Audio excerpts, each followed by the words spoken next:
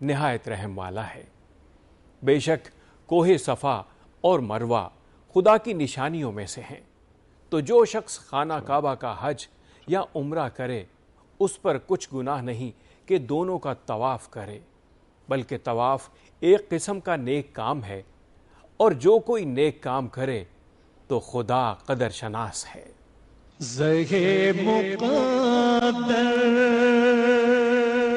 یہ حدیث مبارکہ مسلم کتاب الحج سے بیان کی جا رہی ہے۔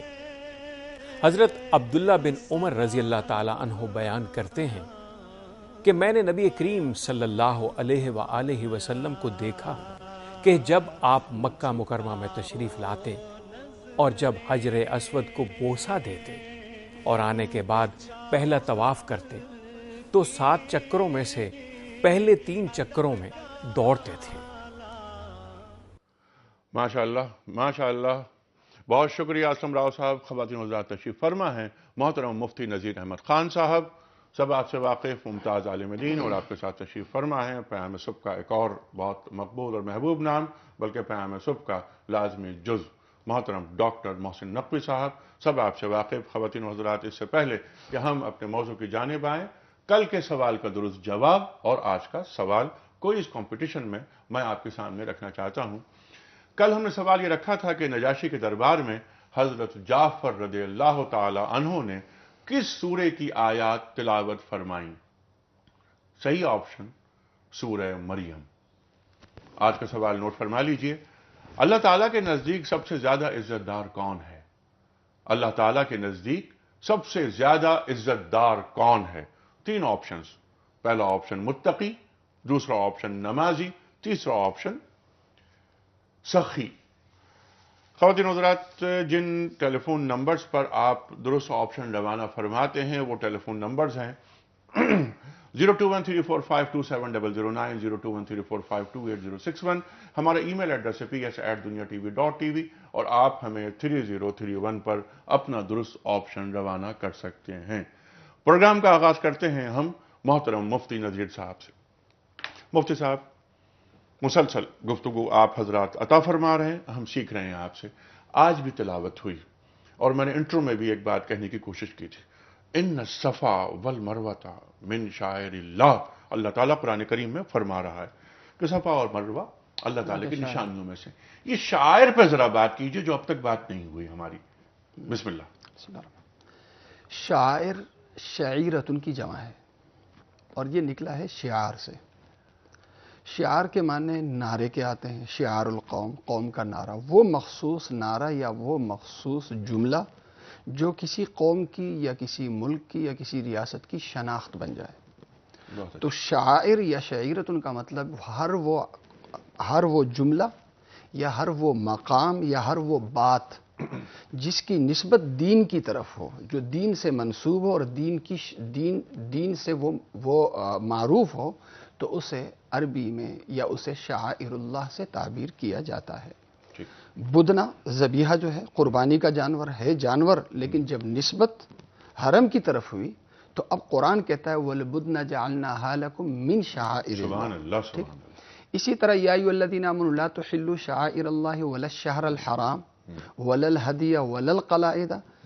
قلائد یہ جو گلے میں جو توق ہوتا ہے یا ہار ہوتا ہے جانور کے، فرمایا کہ یہ بھی شعائر اللہ میں سے، ٹھیک ہے۔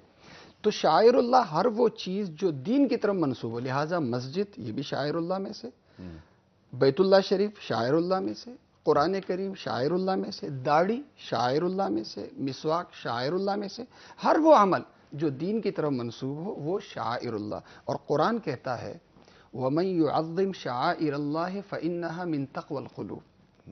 جو شاعر اللہ کی تعظیم کرے گا تو دراصل جو تقوی ہے وہ دل سے تقوی ہوتا ہے، اور یہ دل سے تقوی ہونے کی نشانی ہے۔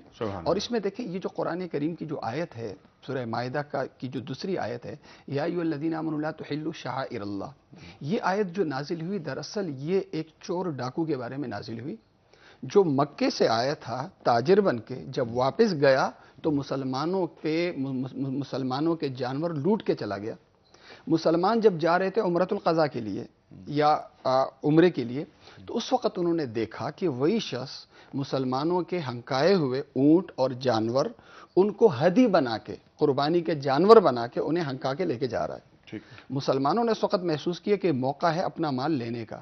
قرآن کریم نے آیت نازل فرمائی کہ اس شخص کی اب نسبت وہ ڈاکو والی نہیں ہے، بلکہ عمرے کی ادائیگی والی ہے، نسبت اس کی بدل گئی ہے، اور یہ جو اس کے جانور ہیں اس کی نسبت بھی بدل گئی، لہذا اب چھیڑنے کی تمہیں اجازت نہیں ہے۔ تو جب نسبت بدل جائے، چاہے وہ کسی مسلک سے، یہاں وہ ڈاکو تھا، کوئی مسلک کچھ ہو، اس کی سوچ کچھ ہو، لیکن جب اس کی نسبت دین کی طرف ہو جائے تو دین کی طرف نسبت ہونے کی وجہ سے وہ اللہ کی نشانیوں میں شامل ہو جاتی ہے۔ اسی سے ایک سبق جو میں دینا چاہ رہا ہوں وہ یہ کہ اکثر جب ہم ایک دوسرے کو سناتے ہیں نا، گالی دیتے ہیں، کچھ اور ملتا ہے یا نہیں ملتا، داڑھی مل جاتی ہے تو ہم داڑھی کو نشانہ بنا دیتے ہیں، داڑھی کو نشانہ بنا دیتے ہیں، دین کی کسی بات کو نشانہ بنا دیتے ہیں۔ اس سے احتراز کرنے کی ضرورت ہے۔ قرآن کریم کہتا ہے وَلَا يَجْرِمَنَّكُمْ شَنَآنُ قَوْمٍ عَلَىٰ أَلَّا تَعْدِلُوا، اسی طرح لا تحلوا شعائر اللہ، اس میں تاکید ہے اس بات کی کہ شاعر اللہ کو نشانہ مت بناؤ، بلکہ احترام دو، احترام دینا واجب۔ باقی تفصیل ٹھیک۔ اچھا، اس میں بھی کیونکہ اب آپ نے یہ بات چھیڑی ہے اور اس کا ذکر کیا ہے، تو شاعر داڑھی کو تنقید کا نشانہ نہیں بنایا جا رہا، نہیں بنایا جاتا ہمارے معاشروں میں۔ ہاں، اس شخص کو کہ جس کے پاس اللہ کی نشانیوں میں سے نشانی موجود ہے، اس کے باوجود جب اس کا معیار ذرا پس نظر آتا ہے تو پھر بات یہ کی جاتی ہے کہ یا حضرت، یعنی اے صاحب، جناب والا، آپ داڑھی رکھ کر، یعنی شاعر اللہ کی موجودگی میں آپ یہ کام کر رہے ہیں، اس میں داڑھی کا مذاق نہیں اڑایا گیا۔ اسے تانا نہ بنایا جائے، اسے تانا نہ بنایا جائے۔ اس سے کیا ہوتا ہے، جو دین کا ایک عمل جو کرنے والا ہے، اس کی جب اسے تانا بنایا جائے گا تو وہ پھر یہی کہے گا داڑھی نہ رکھوں۔ بالکل ٹھیک۔ تو اس کو ذرا ڈاکٹر صاحب، ہم چاہتے ہیں کہ یہی بات کہ شاعر اللہ پہ کچھ بات کیجئے آپ، اور ایک بات یہ کہ کیا شاعر اللہ جو اللہ کی نشانیاں ہیں وہ مخصوص ہیں، اب ان میں کوئی اضافہ نہیں ہو سکتا ہے، کوئی کمی نہیں ہو سکتی، طے کر دی گئی ہیں؟ بسم اللہ الرحمن الرحیم۔ شاعر اللہ پہ مفتی صاحب نے بڑی تفصیلی گفتگو فرمائی۔ بنیادی طور پہ ہم ناظرین و سامعین کے لیے ایک بات اور کہیں گے کہ حجت اللہ البالغہ میں شاہ ولی اللہ رحمہ اللہ نے اس کے اوپر بڑی تفصیلی گفتگو کی ہے، تو جو چاہتا ہو اس کو پڑھے، بہت امپورٹنٹ بات ہے۔ بنیادی طور کے اوپر یہ ہے کہ شعار یقیناً وہی چیز ہے کہ جو جس سے کوئی شناخت دین کی جو ہے وہ منسوب ہو جائے وہ، لیکن یہ کہ ہر انسان کو بھی یہ اجازت نہیں ہے اور نہ دی جا سکتی ہے کہ وہ اپنے طور کے اوپر ایک شعار مقرر کر لے اور اس کو بنا لے اور پھر اس کے وجہ اور اس کے احترام کے اوپر، دینی احترام کے اوپر زور دے، کیونکہ ہم یہ دیکھتے ہیں کہ جو مذہب کا کوئی کہ ظواہری پہلو ہے، ظاہری پہلو ہے، مینیفیسٹیشن ہے، اس میں بدعات رائج اسی طرح سے ہوتی ہیں کہ لوگ اپنے اپنے اور کمیونٹیز اپنی اپنی عقل سے، اپنے اپنی ہوا و ہوس سے مختلف چیزیں جو ہیں وہ شعار کے طور پہ اختیار کر کے وہ دین کی طرف منسوب کر دیتے ہیں، اور پھر اس پہ زور دیتے ہیں کہ جناب اس کو اسی طرح سے مانا جائے جیسے قرآن و سنت سے مستنبت یا ہو گیا یا قرآن و سنت میں اس کا ذکر کیا گیا یا پھر رفتہ رفتہ اس کو عین دین سمجھ لیا جاتا ہے، اور اس کو گویا کہ دینی جو باتیں ہیں دین سے ثابت شدہ قرآن و سنت سے، اس کے مقابلے میں بھی بعض اوقات ترجیح دی جانے لگتی ہے اور اپنی اپنی پسند کی برکتیں وہ منسوب کر دی جاتی ہیں۔ تو یہ چیز جو ہے اس کو ہم بدعت کہتے ہیں۔ ہاں، اس کی اجازت جو ہے وہ دین نہیں دیتا۔ جو چیزیں قرآن و سنت سے ثابت ہیں، جن کو کہا گیا ہے، انہیں دین کا شعار رکھنا چاہیے۔ ٹھیک ہے، اور قرآن و سنت نے بالکل وضاحت کے ساتھ اس کو بیان کر دیا ہے۔ اور ایک اہم نقطہ یہاں ان الصفا والمروہ من شعائر اللہ، اس آیت کا شان نزول یہ کہ مروہ، صفا اور مروہ پہ بت رکھے ہوئے تھے، تو مسلمانوں نے حضرات صحابہ کرام رضوان اللہ علیہ مجمعین نے محسوس فرمایا کہ بدعت اور شرک کا ماحول ہے، تو ایسے وقت میں اس ماحول سے ہمیں دور رہنا چاہیے۔ سبحان اللہ۔ قرآن کریم نے فرما دیا کہ نہیں، اگر شعائر اللہ ہے اور وہاں سے کوئی فرض یا واجب متعلق ہے یا دینی کوئی عمل متعلق ہے تو بدعت اور شرک سے بچتے ہوئے اس عمل کو ادا کیا جائے۔ لہٰذا آپ کو اگر کسی مسجد میں کا جو ماحول ہے اگر وہاں سے اختلاف ہے تو اس اختلاف کا مطلب یہ نہیں ہے کہ آپ مسجد میں نماز پڑھنا چھوڑ دیں، آپ مسجد میں جائیں، آپ نماز پڑھیں، چاہے وہ مسجد کسی بھی مسلک والے کی ہو۔ بہت اچھی بات، تو یہ اس کی وجہ سے کوئی فرض یا واجب چھوڑنا یہ بالکل جائز نہیں ہے۔ بہت اچھا پیغام، سبحان اللہ مفتی صاحب، واہ واہ واہ. اگر بدعت ہو رہی ہے تو اپنا جو نیک عمل ہے، جو فرائض ہیں، ان کو ترک نہ کیا جائے. ٹھیک. اچھا، اب ہم مفتی صاحب ذرا سا آگے آتے ہیں. اور آج 19 ستمبر اور آج پاکستان سے حجات کے قافلے روانہ ہونا شروع ہو رہے ہیں. پہلی فلائٹ خواتین حضرات آج جا رہی ہے کراچی سے جدہ. مبارک ہو ان حجاج کو. سبحان اللہ. تلبیہ پڑھتے ہوئے روانہ ہوں گے قافلے پاکستان سے. لبیک اللہم لبیک، لبیک لا شریک لک. مفتی صاحب فرمائیے کہ یہ یوم الصابح کیا ہے؟ یوم الصابح دیکھیں، جناب رسول اکرم صلی اللہ علیہ وسلم سے پوچھا گیا حاجی کیا ہے، پھر فرمایا حج کیا ہے. آپ صلی اللہ علیہ وسلم نے ارشاد فرمایا حج در حقیقت دو چیزوں کا نام ہے، العج والثج. فرمایا حاجی کیا ہے؟ فرمایا الشعث التفل. فرمایا کہ حج نام ہے العج والثج، زور زور سے تلبیہ کہنا اور قربانی کرنا. یہ جو زور زور سے جب آج پہلی فلائٹ ہے اور احرام باندھنے کے بعد جو سب سے بڑا ذکر ہے، سب سے بڑا عمل ہے، وہ لبیک اللہم لبیک. اور مسلم شریف کی روایت ہے، پیغمبر پاک صلی اللہ علیہ وسلم نے ارشاد فرمایا کہ جبریل امین نے آ کے مجھے حکم دیا، آرڈر کیا اللہ تعالیٰ کی طرف سے کہ اپنے صحابہ سے کہو کہ لبیک جب کہیں تو زور سے کہیں. اور الفاظ یصرخون صراخا شدیدا کا الفاظ آتے، یعنی چلا کے بولتے تھے. تو لہٰذا اس بات کا اہتمام ہے، جو لبیک ہم زور سے نہیں کہتے ہیں، زور زور سے کہنا چاہیے. اسی طرح فرمایا الشعث التفل. حاجی کیا ہے؟ حاجی ایسا ہے کہ جو ایک درویشانہ زندگی، درویشانہ کردار کا نام ہے. ایک بندہ جیسے فقیر ہوتا ہے، تارک دنیا ہوتا ہے، اس کے پاس کچھ نہیں ہوتا. شاس کے معنی پراگندہ بال، اور التفل کے معنی ہوتے ہیں ایسا جسم جس سے پسینے کی بو آئے، جس سے پسینے کی بو آئے. فرمایا کہ یہ حاجی حقیقت میں وہ ہے کہ اللہ کے لیے اس نے سب کچھ داؤ پہ لگا دیا، سب کچھ ٹھکرا دیا، سب کچھ کو چھوڑ دیا. یوم صابح ہے. یوم صابح سے پہلے اگر آپ کی اجازت ہو میں ایک بات عرض کر دوں. جی ارشاد. چونکہ یہ عشرہ ذی الحجہ، جی ہاں، عشرہ ذی الحجہ کے حوالے سے اگر تھوڑی سی مختصر بات ہوگی پھر اگر یوم صابح میں جائیں گے. واللیال عشر پہ بات ضرور کریں. اس میں دیکھیں انیق صاحب کہ یہ جو تمام راتوں میں جس طرح افضل ترین رات لیلۃ القدر کی ہے، شب قدر کی ہے، تمام دنوں میں ایام 20 عاشورہ، اسی طرح رمضان کے دنوں میں، تمام دنوں کے مقابلے میں افضل ترین دن وہ عرفے کا دن ہے. سبحان اللہ. 9 ذی الحجہ. ٹھیک ہے، عرفے کا دن ہے، 9 ذی الحجہ افضل ترین. پیغمبر پاک صلی اللہ علیہ وسلم نے ارشاد فرمایا، یہ صحیحین کی روایت ہے کہ اللہ تعالیٰ کی جو رحمتیں غزوہ بدر کے موقع پہ نازل ہوئی تھی، اللہ اکبر، اس جتنی رحمتیں اللہ تعالیٰ کی عرفے کے دن نازل ہوتی ہیں. اللہ اکبر. اللہ تعالیٰ کی رحمتیں جوش میں ہوتی ہیں. تنزل الملائکۃ والروح کی جو آیت ہے سورہ یعنی انا انزلناہ فی لیلۃ القدر میں، وہ سما عرفے کے دن میں ہوتا ہے. اسی طرح پیغمبر پاک صلی اللہ علیہ وسلم نے ارشاد فرمایا، بخاری شریف کی روایت ہے کہ اللہ تعالیٰ اس دن جتنی یعنی انتہائی تمام دنوں کے مقابلے میں سب سے زیادہ مغفرت اور جہنم سے جہنمیوں کو نجات اس دن میں فرماتے ہیں. تو جس طرح شب قدر کی وجہ سے رمضان کا اخیر عشرہ افضل ترین ہے، یعنی رمضان کی تمام راتوں کے مقابلے میں بھی سب سے زیادہ افضل ہے. عرفے کے دن کی وجہ سے جو عشرہ ذی الحجہ ہے، یہ یعنی تمام دنوں کے مقابلے میں، حتیٰ کہ میں نے جیسے عرض کیا تھا کہ رمضان کے مقابلے میں بھی یہ جو عشرہ ذی الحجہ ہے یہ افضل ہے دنوں کے اعتبار سے. اور اسی وجہ سے پیغمبر پاک صلی اللہ علیہ وسلم اس کے احترام میں اور تقدس کے اظہار میں پیغمبر پاک صلی اللہ علیہ وسلم نے حج کے موقع پہ نہیں، عام اوقات میں حضرت حفصہ رضی اللہ عنہ کی روایت ہے کہ پیغمبر پاک صلی اللہ علیہ وسلم نے عشرہ ذی الحجہ کے روزے کبھی نہیں چھوڑے.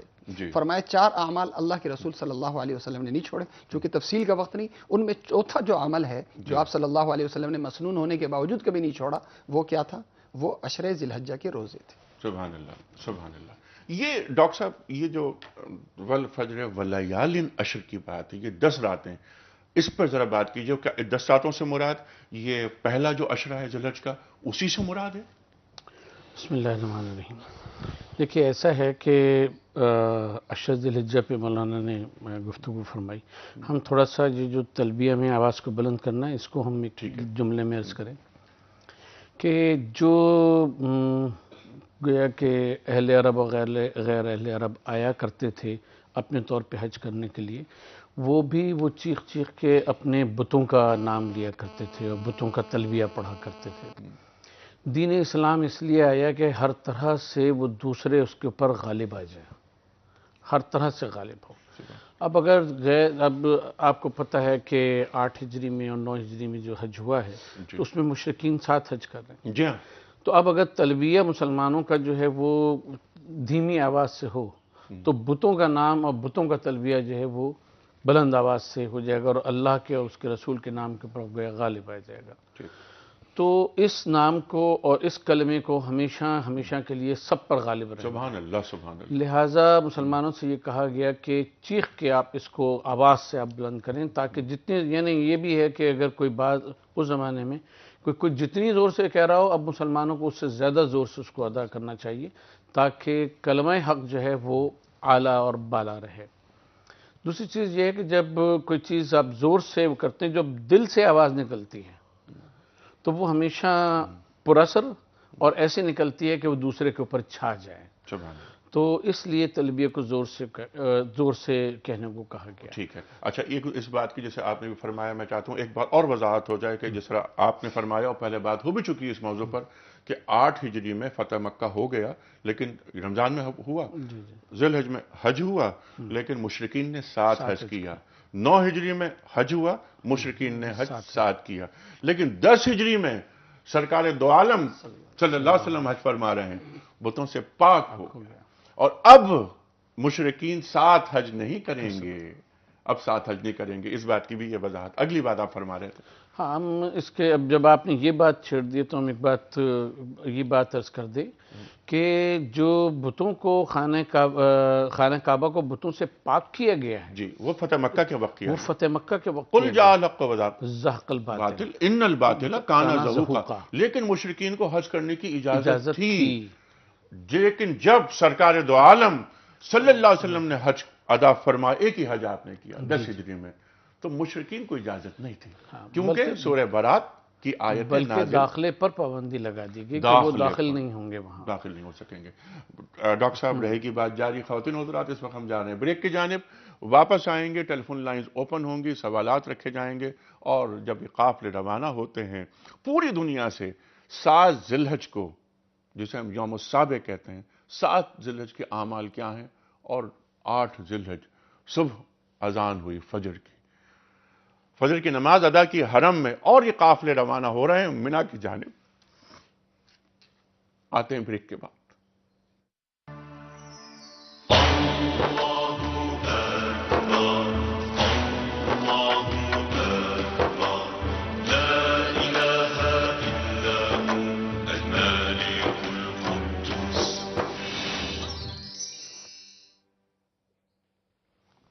ویلکم بیک خواتین و حضرات، پیام صبح میں ایک بار پھر خوش آمدید۔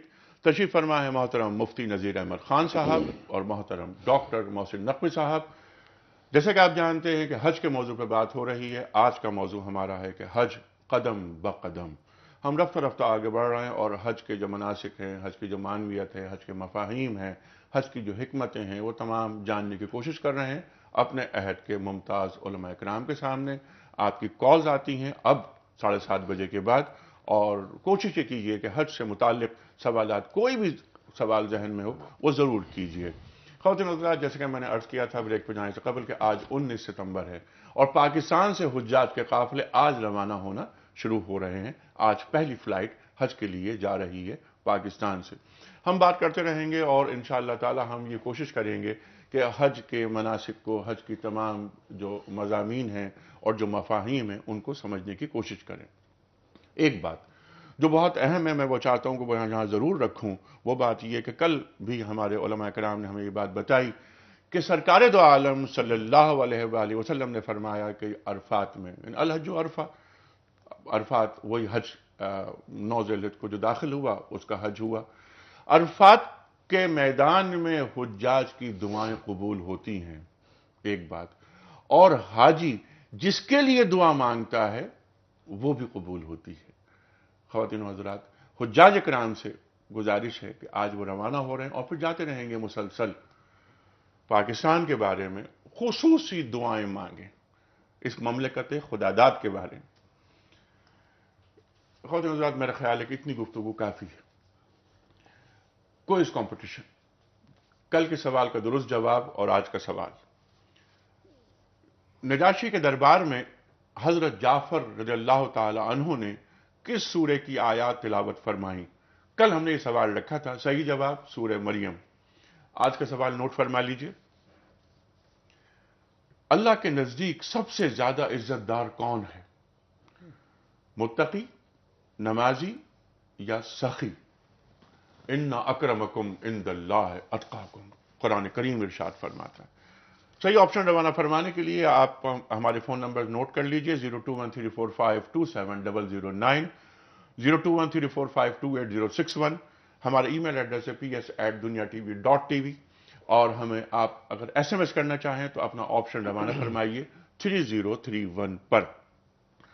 ڈاکٹر صاحب آپ کی بات جہاں کٹ گئی تھی میں چاہ رہا ہوں کہ وہیں سے بات شروع ہو، اور میں یہ گزارش یہ بھی ہے کہ یہ والفجر ولیال عشر اس پہ بھی کچھ گفتگو فرمائیے. بعض مفسرین نے اس کی وضاحت کی ہے کہ اس سے مراد یہی عشرہ اولا جو ہے ذی الحجہ کا وہ مراد ہے. ہم اس کو تھوڑا سا پہلے سے عرض کریں گے کہ دیکھیے جب لبیک کی جو لفظ ہے عربی زبان میں وہ کسی کے پکارنے پر جواب دینے کے لیے کی جاتی ہے. یعنی خود سے آپ کہیں گئے اور وہ کیا تو وہ اس کو لبیک نہیں کہتے. لبیک کا مطلب یہ ہے کہ کسی نے بلایا آپ کو جی ہاں، اور اس کے کہنے کے اوپر آپ نے لبیک کہا. تو حاجیوں کے لیے پہلی چیز تو یہ ہے کہ یہ سمجھے کہ وہ جا نہیں رہے ہیں بلکہ بلائے گئے. سبحان اللہ. ایک بات. اچھا اس کی جو ان 10 دنوں سے مناسبت ہے وہ ہم عرض کرتے ہیں. اگر آپ مجموعی حیثیت سے مناسک حج پہ دیکھیں نا تو وہ ایک ایسے کہنا چاہیے کہ وارفتہ شخص کا حال ہے کہ جو اپنے محبوب کی تلاش میں سرگرداں ہیں. یہاں ٹھہرا، یہاں دعا مانگی، یہاں سے خیمہ اٹھایا، عرفات میں پہنچا، عرفات سے وہ کیا، پہلے طواف کیا، چکر لگائے ادھر کہ وہ میرا جس کے عشق میں میں مبتلا ہوں وہ مجھے کہیں مل جائے. اس کے بعد صفا و مروہ پہ صحیح ہے، پھر عرفات پہنچا، وہاں رات گزاری، یہاں سے نکلا، منی پہنچا، مزدلفہ پہنچا، وہاں سے آیا، ذبح کیا. مطلب یہ کہ ایک ایسا شخص کہ جس کو قرار نہیں ہے، دن میں یہاں سے ادھر چلا، صبح ہوئی ادھر، وہاں سے یہاں چلا، ادھر ٹھہرا ادھر ٹھہرا. تو یہ جو 10 دنوں میں بلکہ 13 دنوں میں جا کے اللہ تعالیٰ کو تلاش کرنا ہے، اور یہ ایک عمل ہے کہ جس سے اپنے آپ کو اللہ تعالیٰ سے جوڑنا ہے. وہ ایک مرکزی نقطہ ہے، مرکز ہے خانہ کعبہ کہ جس کی طرف توجہ کر کے پھر ہم تمام اپنے اعمال کو کرتے ہیں. تو یہ 10 دنوں کی جو فضیلت ہے اور 10 راتوں کی جو فضیلت ہے وہ بنیادی طور پہ اس وارفتگی کے لیے ہے. یہ نہیں ہے کہ آپ رسوم کے طور کے اوپر ان اعمال کو مناسک کو انجام دیتے رہیں. وہ خواہش کہ میرے محبوب نے مجھے پکارا ہے کہ میرے دربار میں آؤ، اور پھر اس میں اس کی جو تلاش ہے کہ وہ مجھے کہاں ملے گا، اس میں سب کچھ اپنا قربان کر دینا. وہ جو حدیث مولانا نے پڑھی تھی کہ حضور نے فرمایا کہ وہ حاجی وہ ہوتا ہے کہ جس کے بال بکھرے ہوئے اور اس کے بدن سے پسینے کی بو آتی ہوئی ہو اور اس حال میں ہو، وہ اسی وقت ہوگا کہ جب وہ اپنے محبوب یعنی اللہ تبارک و تعالیٰ کی تلاش کے لیے اس 10 دن 12 دن 13 دن وہ اس طرح سے گھومتا اور وہ کرتا رہے کہ کبھی یہاں کبھی وہاں، اور اپنا تعلق اللہ تبارک و تعالیٰ صرف اللہ تبارک و تعالیٰ سے جوڑے، اور اللہ تعالیٰ کا رنگ اختیار کرے. اور اللہ تعالیٰ کے رنگ سے اچھا رنگ کون سا ہو سکتا ہے؟ صبغت اللہ. سبحان اللہ سبحان اللہ. کچھ کالز لیتے ہیں. السلام علیکم. وعلیکم السلام. میں لاہور سے بول رہا ہوں، غلام حسین. جی سر. سوال یہ ہے کہ کیا حج جو ہے یہ حضرت اسماعیل کی یاد تازہ کرنے کے لیے فرض کیا گیا ہے؟ اچھا، حضرت اور اسماعیل. دوسرا یہ کہ علامہ اقبال نے کہا کہ ذبح عظیم آمد پسر. جی جی جی بالکل. یہ سوال یہ رکھتے ہیں. اچھا، میں چاہ رہا تھا کہ یہ والفجر ولیال عشر اس پہ آپ کی گفتگو مکمل ہو جائے، لیکن کچھ کالز ہیں اگر ہم آپ کی اجازت ہو لے لیں. جی السلام علیکم. السلام علیکم. وعلیکم السلام. جناب والا فرمائیے سر. انیق بھائی میرا سوال نذیر صاحب سے یہ ہے جی جی ٹی وی کی آواز بند کر دیجئے برادر. کہ کسی کے اندر اگر حج کرنے کی بہت جستجو ہے اور اس کے پاس وسائل نہیں ہے تو کوئی ایسا عمل اور ہے اس کے بدل میں کہ اس کو حج کے برابر کا ثواب مل جائے؟ اچھا اچھا اچھا اچھا، یہ وسائل، یہ بڑا اچھا سوال ہے، بہت اہم سوال مفتی صاحب۔ تڑپ ہے لیکن وسائل نہیں ہے، تو کیا حج کے برابر کوئی عمل ایسا ہو سکتا ہے؟ بہت بڑا عمل، بہت بڑا عمل بہت ہے۔ بڑا عمل۔ اچھا پیغمبر پاک صلی اللہ علیہ وسلم نے ارشاد فرمایا کہ جو شخص اپنے والدین کو محبت کی نگاہ سے ایک دفعہ دیکھے گا، اللہ تعالیٰ ایک نگاہ پہ ایک حج نہیں 100 حجوں کا ثواب دے گا۔ اللہ اکبر، ایک نگاہ پہ 100 حجوں کا، اور مقبول حجوں کا۔ سبحان اللہ۔ تو ایک صحابی نے عرض کیا یا رسول اللہ اگر دن میں ہم 100 دفعہ دیکھیں؟ فرمایا اللہ اکبر واطیب، اللہ بہت بڑے ہیں اور بہت۔ تو والدین کی خدمت یہ حج سے بہت بڑا ثواب رکھتا جی، اور کتنی بڑی نعمت ہے ان لوگوں کے لیے کہ جن کے والدین حیات ہیں۔ جی۔ اللہ اکبر، قرآن کریم کا ارشاد فرماتا ہے، اور کتنا مقام بلند کرتا ہے والدین کا کہ انشکر لی ولوالدیک، میرا شکر ادا کرو اور والدین کا شکر ادا کرو۔ والدین کے مقام کو کتنا بلند کر دیا۔ اور دین کے اعمال میں سب سے افضل ترین عمل جہاد کا عمل ہے۔ ایک موقع پر ایک صحابی جہاد کے لیے آ رہے ہیں، لیکن والدین کو خدمت کی ضرورت تھی۔ پیغمبر پاک صلی اللہ علیہ وسلم نے واپس بھیج دیا کہ خدمت، جب والدین تمہاری خدمت کے محتاج ہو تو اس وقت تمہیں جہاد کرنا نہیں ہے، والدین کی خدمت کرنا ہے۔ لہٰذا وجوب حج کے لیے زاد راہ شرط ہے۔ جب زاد راہ ہے تو عموماً لوگ ادھار لے لیتے ہیں، بھائی جب واجب نہیں ہے تو چھوڑ دو، جو دوسرے دینی اعمال ہے اس کی طرف توجہ دے دو۔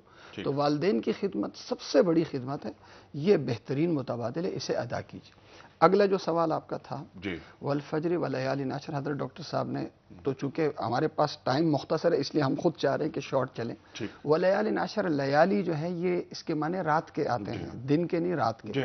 تو ولیال عشر الفاظ کو دیکھتے ہوئے علماء کرام نے اس سے لیالی عشر، جیسے حضرت نے فرمایا کہ جس سے عشرہ ذی الحجہ بھی ہے، اسی طرح اس سے مراد لیالی عشر یعنی رمضان کے مہینے کی جو آخر 10 راتیں ہیں یہ بھی مراد ہے، یہ بھی مراد ہے۔ تو گویا عشر رمضان کا اخیر یعنی آخر 10 راتیں یہ بھی ہو سکتی ہیں، اور زیادہ ترجیح جو ہے وہ چونکہ الفاظ ہیں تو الفاظ کی وجہ سے لیالی کا آتا ہے، تو اس حوالے سے زیادہ ترجیح ہم اسی کو دیں گے، لیکن اس سے مراد عشرہ ذی الحجہ بھی لیا گیا ہے۔ ٹھیک ہے۔ اچھا، اس سے پہلے کہ ہم آگے بڑھیں، ایک سوال اور آیا تھا ہمارے پاس، ہم چاہتے ہیں اس پہ بھی آپ بات کر لیں۔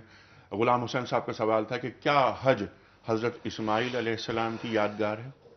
حج جو ہے وہ جو ہمیں تاریخ ملتی ہے تو حضرت ابراہیم علیہ السلام سے پہلے بھی حج کی صورت ملتی ہے، اول بیت وضع للناس سے، یہ تو پہلا گھر ہے کہ جو اللہ نے بنا۔ تو ہم نہیں سمجھتے کہ اس سے پہلے جو انبیاء گزرے ہیں تو وہ ان کے زمانے میں حج نہیں تھا، لیکن جو صورت ہمارے وہاں ایک آئی ہے تو وہ حضرت ابراہیم علیہ السلام، اور ظاہر ہے کہ پھر ان کی اولاد سے چلی ہے۔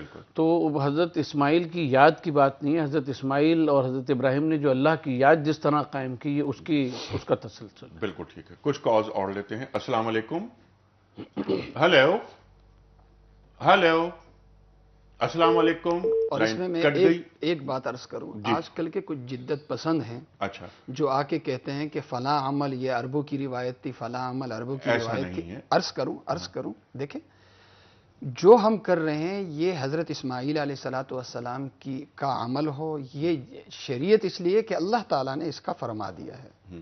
ہر وہ عمل کسی بھی پیغمبر کا ہو، لیکن اللہ تعالیٰ نے اسے جزو شریعت بنا دیا تو وہ جزو شریعت ہے۔ ٹھیک ہے۔ پیغمبر پاک صلی اللہ علیہ وسلم کی ادائیں ہیں، آپ صلی اللہ علیہ وسلم کی بہت سی سنتیں، آپ کی بہت سی مبارک عادتیں، انہیں سنن زوائد کہتے ہیں کہ وہ آپ ہی کا معمول تھا، اور بہت سی ہم سنن مؤکدہ کہتے ہیں، سنن رواتب کہتے ہیں۔ یہ وہ اعمال ہیں کہ پیغمبر پاک صلی اللہ علیہ وسلم کی حیثیت شارع کی ہے، جب آپ نے فرما دیا کہ یہ جزو شریعت ہے اسے کرو، تو اب وہ آپ صلی اللہ علیہ وسلم کا مخصوص یا عربوں کا مخصوص عمل نہیں رہا، بلکہ وہ سنت قرار پایا۔ لہٰذا بہت سے اعمال جو آج کل اس کے اوپر جو ہے نا وہ طرح طرح کی تعویل عقلی پیش کی جاتی ہیں کہ جناب داڑھی تو عربوں کی ہوتی تھی اور فلاں ہوتی تھی، اور اسی طرح مسواک کے بارے میں کہا جاتا ہے۔ تو عرض یہ ہے کہ پیغمبر پاک صلی اللہ علیہ وسلم نے جب اس کی تاکید فرما دی تو تاکید فرمانے کے بعد اب ہمارے لیے وہ واجب والی حیثیت نہیں، فرض والی حیثیت نہیں، لیکن سنت مؤکدہ والی حیثیت ضرور قرار پائی. ایک بات لیکن یہ- بعض وہ اعمال کہ پیغمبر پاک صلی اللہ علیہ وسلم نے اگر اس کی تاکید نہ فرمائی ہو، مثلا کپڑوں کے حوالے سے ٹھیک ہے، حدود بتائے گئے لیکن خاص لباس اختیار کرنے کا ہمیں نہیں فرمایا گیا. تو اس ستر حوالے سے- پوشی کے جی، احکام بتا دیے گئے، احکام، حدود بتا دی. اچھا، جی، حدود بتا حدود دی بتا گئی. دیے، خاص اور پوشاک اور میں. حج کر کے دکھا دیا جی، بالکل. کہ حج ایسے ہوگا تو نماز اس طرح پڑھو جیسے کہ مجھے نماز پڑھتے ہوئے دیکھ رہے ہو. اور حج کے اعمال ہمارے سامنے ہیں. آپ نے ایک بات جو ابھی فرما رہے تھے تو میرے ذہن میں ایک سوال یہ آیا تھا، لیکن ذرا سی یہ بات ہٹ جائے گی اور کنٹروورشل موضوعات پہ ہم چلے جائیں گے. بعض علماء کرام کا یہ خیال ہے کہ سعی کے بغیر بھی عمرہ ہو جاتا ہے. اللہ اکبر کبیرہ. یہ موجود ہے، جی، جی، یہ آپ میرے خیال ہے کہ آپ نے بھی پڑھی ہوں گی تمام، لیکن میں ابھی اس پر ہم بات نہیں کر رہے. نہیں، کچھ اس کال پہ بات لیتے ہیں. کرنی، جب بات آئی تو بات کرنی چاہیے. دیکھیں سعی کی جو حیثیت ہے، طواف جب کیا عمرہ کیا جاتا ہے تو طواف جو ہے اس کی حیثیت رکن کی ہے. ٹھیک ہے. اور سعی کی جو حیثیت ہے وہ واجب کی ہے. نماز کے بھی واجبات ہیں، کیا نماز پڑھنے کے لیے واجبات کو چھوڑ دیا جائے؟ ممکن نہیں. عرض کر رہا ہوں. ٹھیک ہے. اسی طرح کیا عمرہ کیا جائے تو سعی چھوڑ دی جائے؟ سعی کے بارے میں کسی عالم نے بھی یہ نہیں لکھا کہ یہ سنت ہے. بعض علماء کرام اسے فرض کہتے ہیں، بعض علماء کرام ہمارے امام ابو حنیفہ رحمہ اللہ اسے واجب کہتے ہیں. لہذا جب واجب ہو یا فرض ہو تو اس کے ترک کی وجہ سے عمرہ مکمل ہو یہ تو ناممکن ہے.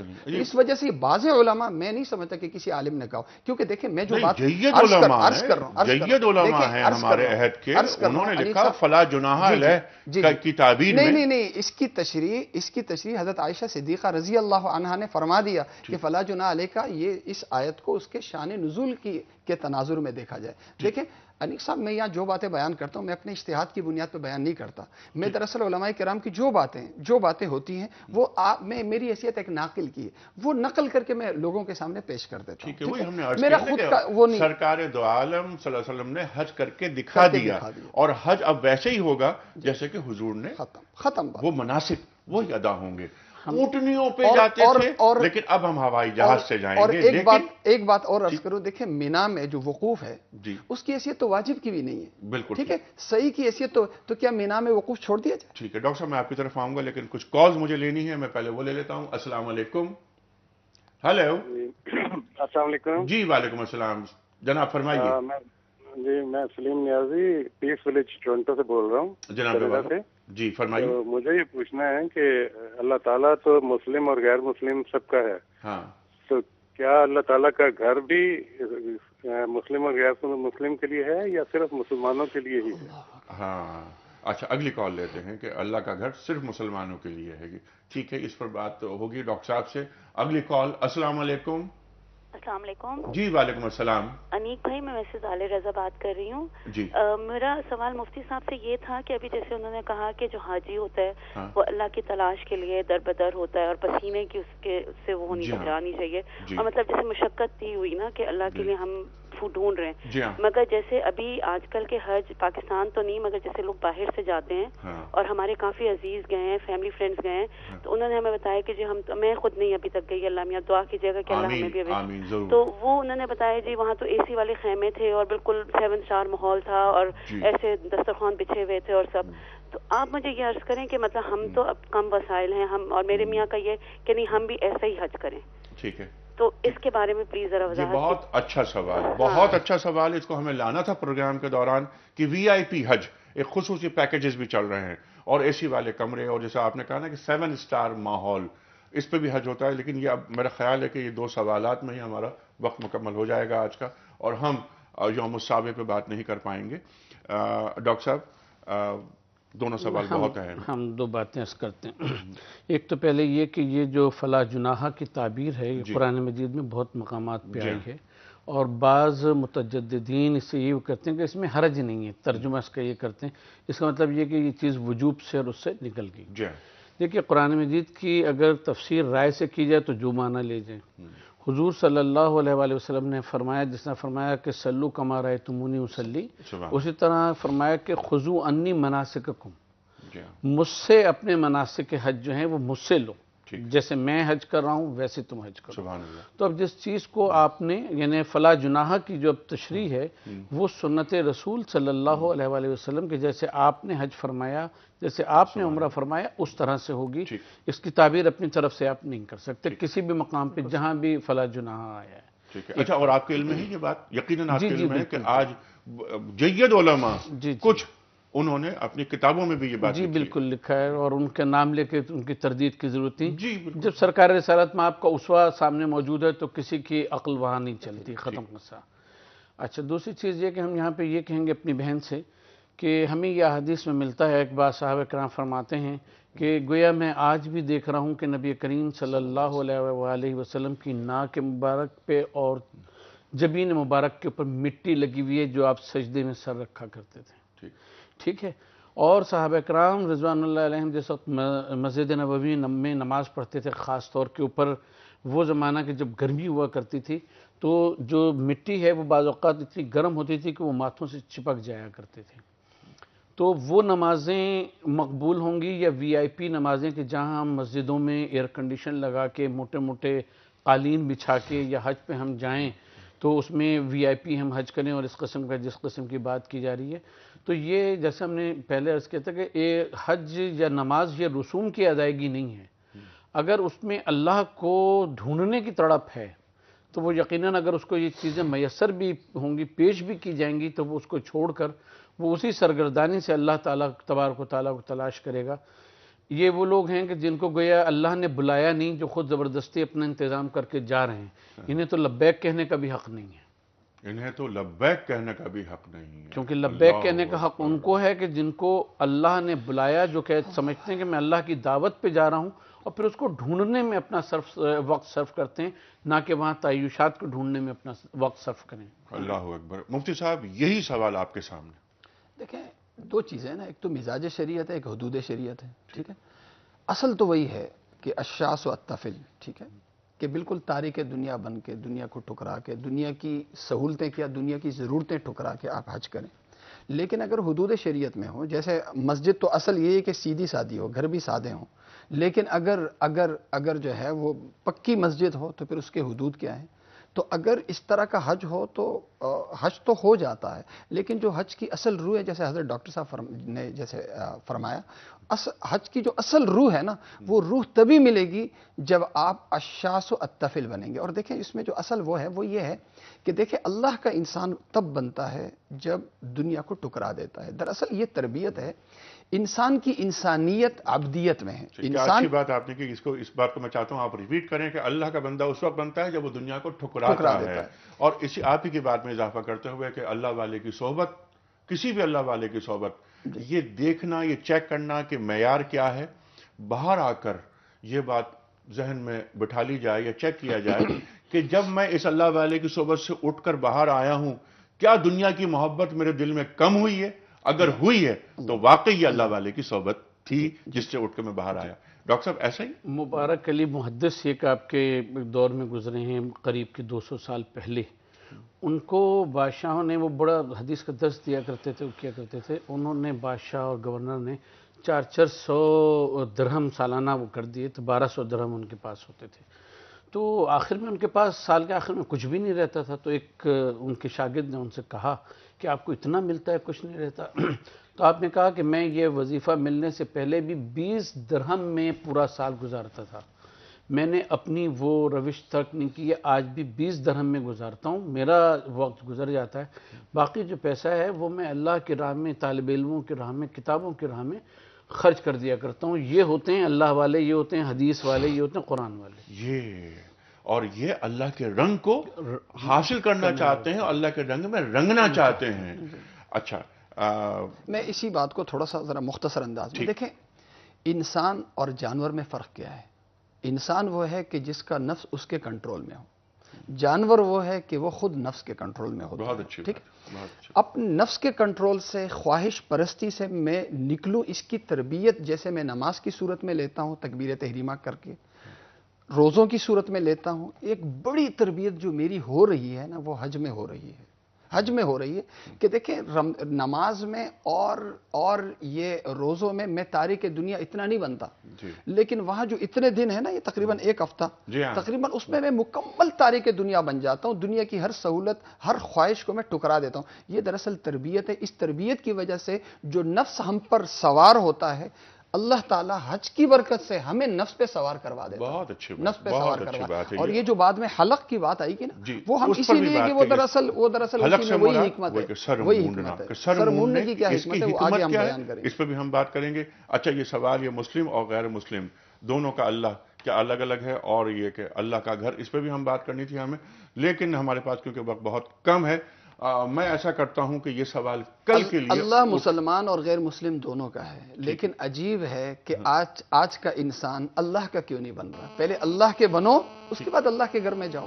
بہت اچھی بات ہے. یہ ایک بنیادی نقطہ ہے. تو آپ بھی فرما دیجئے اس رائے کے بارے میں. میں چاہ رہا تھا کہ یہ پروگرام اس سوال پہ کل بات کریں، لیکن آپ بات فرمائیے. ہاں بالکل صحیح ہے. دیکھیں، اللہ رب العالمین ہے، اس کی نعمتیں سب کے لیے ہیں، لیکن وہ رحمان ہے، سب کے لیے ہے، رحیم ہے ان کے لیے کہ جو اس پہ عمل کرتے ہیں.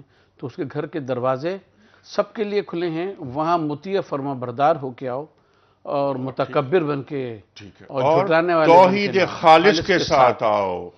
قل هو اللہ احد. کل بھی یہ بات ہوئی تھی کہ اللہ ایک ہے، لیکن اللہ احد ہے، یکتا ہے. مقام احدیت کیا ہے؟ لا شریک لک لبیک کہہ دو پھر آ جاؤ. اللہ اکبر. لا شریک لک لبیک کہہ دو اور آ جاؤ. اور جو داخل ہوا وہ امان پا گیا. وہ امان پا گیا. ڈاکٹر صاحب ایک پرچی آپ نکال دیجئے، اور پھر مفتی نذیر صاحب اس خوش نصیب کے نام کا اعلان کریں گے. بہت دنوں بعد ہمیں آپ نے یہ سعادت دی. جی بالکل. اور یہ دیکھتے ہیں کہ دو پرچی نکالیے. یہ دیکھیے آنکھیں بند کر کے. وہ قرآن کریم میں ہے نا کہ ہر چیز ایک جوڑے میں ہے، تو دو پرچیاں ایک ساتھ نکل گئی. لیکن دوبارہ ہم اچھا دوبارہ ٹھیک ہے. ہمارے پاس وقت بہت کم ہے. مفتی صاحب، کون خوش نصیب صاحب یا صاحبہ؟ ناہید خان نارتھ امریکہ. اچھا، ناہید خان امریکہ سے. خواتین و حضرات، ناہید خان کی خدمت میں کتابوں کا تحفہ دنیا ٹی وی کی جانب سے حج ہمارا موضوع گفتگو ہو رہی ہے مسلسل. ہم نے گفتگو کا آغاز کیا تھا، ہم چاہتے تھے کہ 7 ذی الحج کو جو معمولات ہوتے ہیں حجاج اکرام کے وہ کیا ہیں، اس پر بات کریں گے. اور انشاءاللہ کل ہم کریں گے بات اپنے اسی پینل کے ساتھ. اور 8 کی صبح، جیسے کہ میں نے عرض کیا تھا کہ 8 کی صبح ہم کیا کرتے ہیں، ہم یہ کرتے ہیں کہ حرم میں نماز ادا کرتے ہیں فجر کی. اس کے بعد یہ قافلے روانہ ہوتے ہیں مینا کی جانب. اور پھر مینا میں کیا ہوتا ہے، مینا میں 5 نمازیں ادا کی جاتی ہیں. مینا کی روانگی 5 نمازیں، ان پر کل تفصیلی بات ہوگی. پھر مینا کے بعد پھر عرفات کی جانب روانگی. خواتین و حضرات، الحج عرفہ فرما رہے ہیں سرکار دو عالم صلی اللہ علیہ وآلہ وسلم. تفصیل سے بات کریں گے انشاءاللہ. کوشش کریں گے کہ ہم ہر مناسک حج کی تمام جو جزیات ہیں ان سے آگہی حاصل کریں. وہ آگہی کہ جس کی ضرورت ہے ہم سب کو سمجھنے کی. شاعر کے تعلق سے بات ہوئی کہ جو اللہ کی نشانیاں ہیں، ان نشانیوں میں کون کون سی حکمتیں پوشیدہ ہیں. خواتین و حضرات، کل تک کے لیے انیق احمد، مفتی نذیر احمد اور ڈاکٹر محسن نقوی کو اجازت. انشاءاللہ کل ملاقات ہوگی. خدا حافظ.